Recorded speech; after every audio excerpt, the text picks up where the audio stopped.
before October 7th.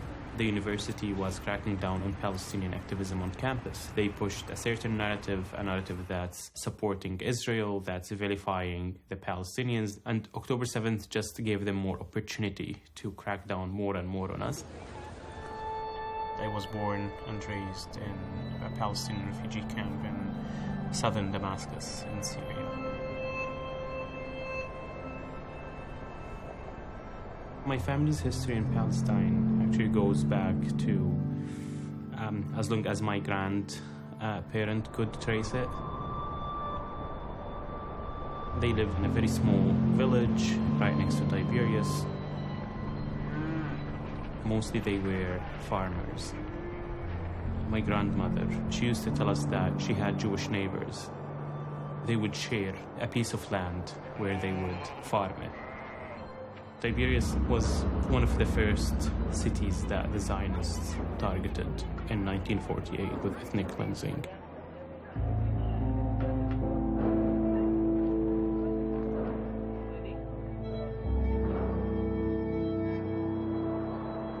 In April 1948, a month before the Nakba, the Zionist militias, they burned one of their villages.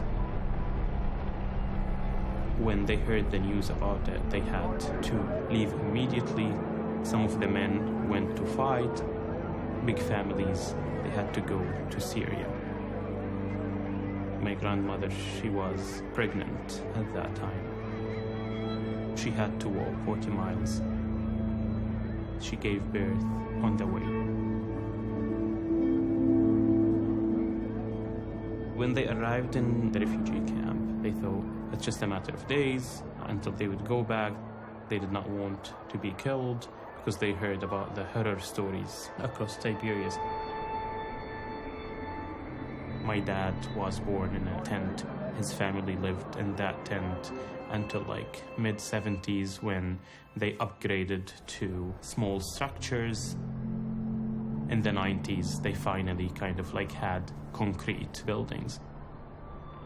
To us, it was always a temporary home until we go back to Palestine. That's why very few families actually invested in their houses.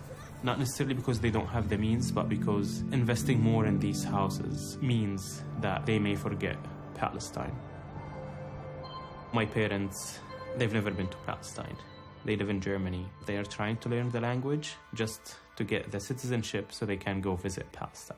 And it's kind of like heartbreaking because like my dad, barely can read Arabic to study German.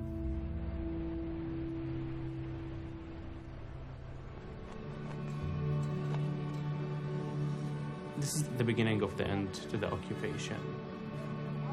The phase may be very long, but it's definitely the start of the decline. The world has waken up.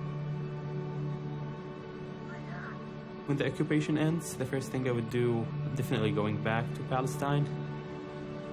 I have this dream of mine of jumping off the wall of Akka into the sea.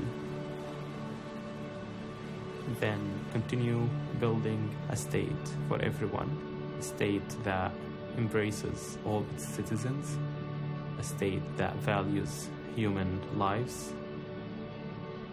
One day, inshallah.